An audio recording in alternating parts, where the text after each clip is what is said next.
Bolsas casi sospechosamente tranquilas en la mañana de hoy. No están subiendo ni las bolsas de los Estados Unidos ni las bolsas europeas.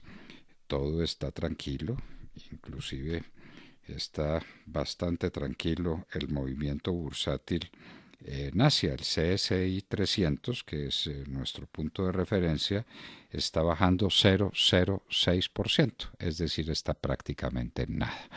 Pero hay algunos temas que queremos conversar con el doctor Álvaro Cámaro y uno de ellos, principalísimo, es el de la expectativa de crecimiento del PIB. Ya terminó el primer semestre, estamos muy entrado julio, no tenemos esa cifra y la consideramos esencial para el mercado, para las expectativas del gobierno nacional en materia de recaudo tributario, para todo. Doctor Álvaro Cámaro, muy buenos días. Buenos días, doctor Fernando. Bueno, doctor Cámaro, ¿usted qué cree cuál va a ser el crecimiento económico en este primer semestre? Porque Standard & Poor's salió con unas cifras bastante desoladoras. Nos ubica por debajo del 3% anual de crecimiento para la proyección de todo el año, entre 2,4 y 2,9. ¿Y eso es vital para el mercado o no? ¿Y usted qué opina? Claramente, doctor Fernando, eso es un indicador fundamental no solo para el mercado, sino en general para ver todos los agentes económicos, pues para dónde va el país en materia de generación de riqueza, de generación de ingresos. Eh, yo creo que el segundo trimestre particularmente mejoró versus lo que habíamos visto en el primer cuarto del año. Acuérdense que en el primer trimestre del 2019 la economía colombiana creció un tímido, lánguido 2,8%. Y digo tímido y lánguido, uno, porque esto es un crecimiento que está por debajo del potencial de crecimiento de la economía colombiana, y además porque estuvo muy por debajo de las expectativas de todos. Acuérdense que desde el Banco de la República, que suele ser muy técnico y muy sopesado en sus opiniones, que no tienen ningún sentimiento político, sino básicamente positivo en términos de describir lo que pasa, pues se sorprendió porque estaban pensando en crecimientos del 3,3 o 3,4%. Pero el segundo trimestre viene mejor, doctor Fernández, se sienten las registradoras de las ventas. De hecho, fíjese que las ventas al por menor del mes de mayo subieron más de un 8%, las ventas en la industria subieron más de un 4% y la industria creció 3,2% en el mes de mayo.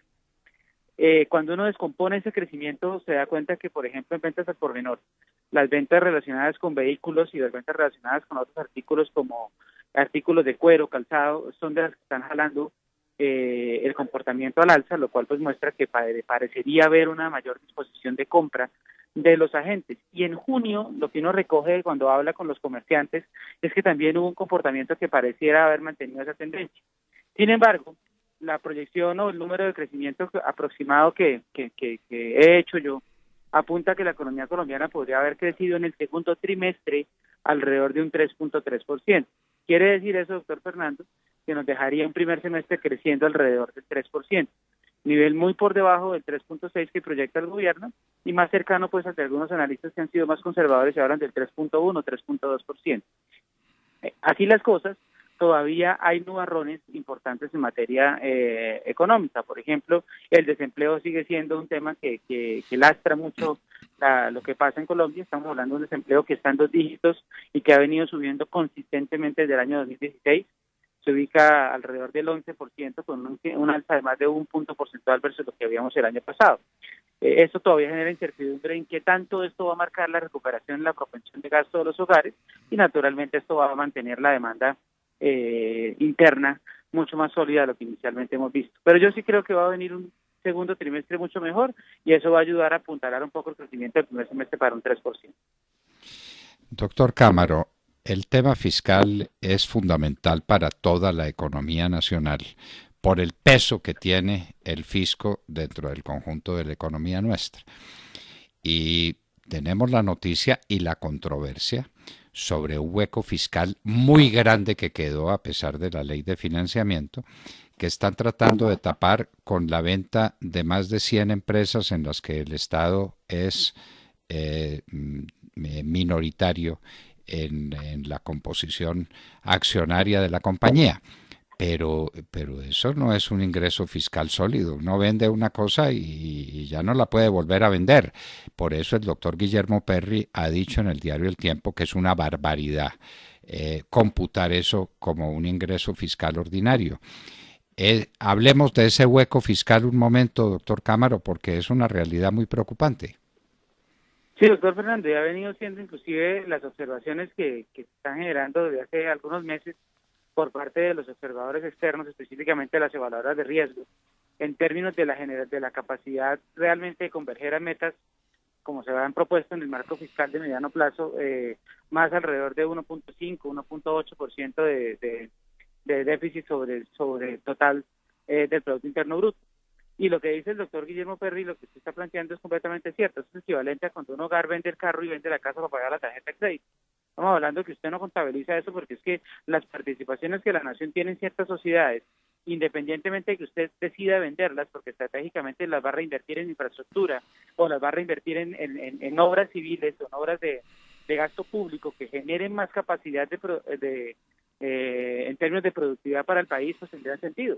Lo que no tiene sentido es que esta dificultad fiscal, que claramente se materializó en un gasto que venía siendo amplio, con una burocracia importante a nivel de creación de entidades, etcétera, más todas las nubarrones que generó cómo se iban a financiar ciertos asuntos como el posconflicto, etcétera, etcétera, pues naturalmente no se pueden tapar a punta de vender las participaciones de la nación que están en compañías productivas y que deberían ser invertidas, como le digo, en obras civiles y obras de infraestructura, porque ahí tendría todo el sentido hacerlo, de alguna manera. Salgo de cierta participación minoritaria, pero lo invierto pues en una ampliación de aeropuertos o una ampliación de vías, estilo de todas estas GES que hemos tenido acá, que de alguna manera sí le permite al país tener mucho más retorno en términos de productividad.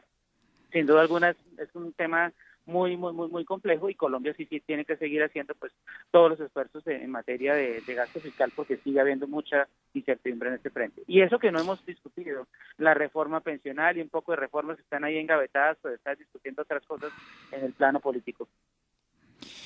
Bueno, doctor Cámaro, usted es especialista en mercados y yo le quiero preguntar, ¿cuál sería el impacto general sobre el mercado y la capacidad del mercado para absorber de una vez o en un periodo muy corto 6 billones de pesos en activos de los que se va a desprender la nación? Esa cifra existe en el mercado real, en el mercado potencial real de Colombia. ¿Usted cree que la venta de esas 100 empresas por 6 billones de pesos es factible desde el punto de vista financiero, independientemente de que las empresas sean rentables o buenas o regulares? Porque si son regulares o malas, pues terrible, ¿quién las va a comprar? Y si son muy buenas, uno se pregunta para qué las van a vender. Pero hablemos del mercado con un impacto de 6 billones de pesos en ventas de la nación. Eso no trae ningún problema. ¿Existe esa disponibilidad de recursos? Pues doctor Fernando, en términos de inversión, yo creo que 6 billones de pesos no es una cifra a mi gusto, pues que tenga un nivel de imposibilidad o un volumen que no sea plausible pensar.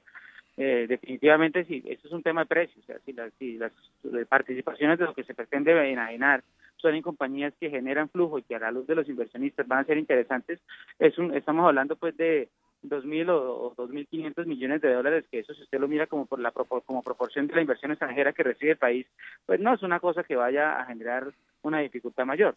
Ahí lo importante es cómo se logran vender, a qué precio se logran vender, cómo se van a valorar esas participaciones y cuál es el beneficio que al final va a obtener la nación por la venta. Pero vuelvo e insisto, ahí eso es como cuando usted tiene un portafolio de inversión donde usted como nación se para y analiza para qué sentido tiene mantener ciertas participaciones en algunas compañías, visto tanto desde el punto de vista que desempeñan socialmente como desde el punto de vista financiero económico. Y eso llevado a sustitución en términos de beneficio de obras de infraestructura, yo sí creería que puede llegar a tener sentido hacerlo pensado de esa manera, porque pues naturalmente lo que le implicaría al país una inversión de esa naturaleza, incrementar el nivel de inversión sobre PIB desde el punto de vista público, reasignando esas inversiones podría hacer mucho sentido económico. No lo veo una cifra tan descabellada, si usted simplemente hace esa cuenta que le digo es cuánto pesa eso del total de la inversión extranjera anual que llega a Colombia.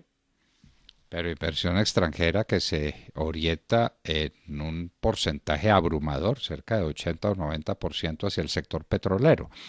Pero independientemente de eso, no se le olvide que son participaciones minoritarias.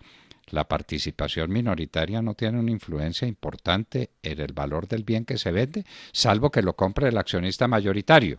Bueno, pero sin duda alguna, pero vuelvo y le insisto, eso ya es un tema que determinará el precio. A mí la cifra como tal, el total, es lo que le digo que no me asombra respondiendo a su pregunta. Ya otra cosa es la estrategia del que viene a comprar un porcentaje minoritario en términos de gobierno cooperativo, de su capacidad de incidir naturalmente en tomar decisiones, etcétera, etcétera. Eso ya digamos que se reflejará naturalmente en el precio que la nación logra obtener por la enajenación de sus participaciones. bueno, y en el campo internacional, ahí tenemos el Dow Jones subiendo, está en el nivel más alto que ha tenido nunca, más de 27.300 puntos, contradiciendo a todos los que han pronosticado una inversión del ciclo económico favorable en la economía de los Estados Unidos. Sí, señor. Veníamos pensando muchos que las señales que estaban dando a las curvas de rendimiento de los intereses allá anticipaban una recesión. Acuérdese que sí, muchas veces lo comentamos, que la curva se estaba aplanando o invirtiendo. Eso quería decir que los tipos de interés de corto plazo estaban casi iguales a los demás tiempos o inclusive por encima.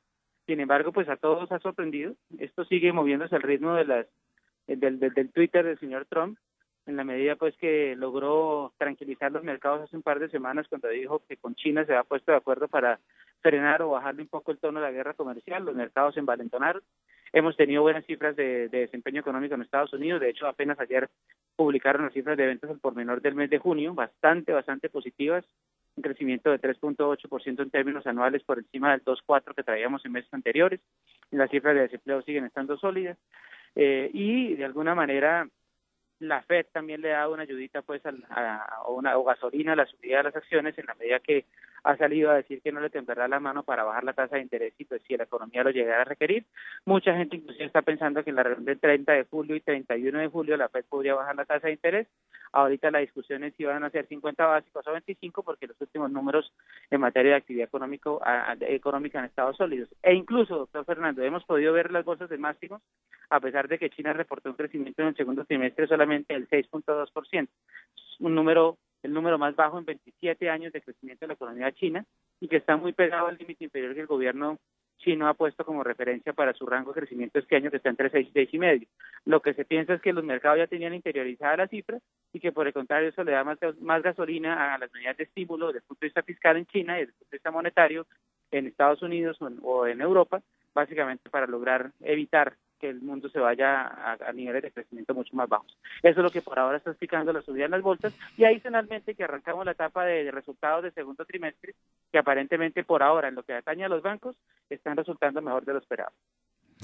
Doctor Álvaro Cámara, muchísimas gracias por estar con nosotros en la hora de la verdad y por darnos esta magnífica lección de economía. A usted, mi amado. Álvaro Cámara, qué maravilla de expositor, ¿no? Y qué precisión la suya y qué datos tan interesantes ofrece. Los Estados Unidos siguen con una economía pujante y el último dato del crecimiento de las ventas al por menor es un dato impresionante con respecto a las expectativas que había.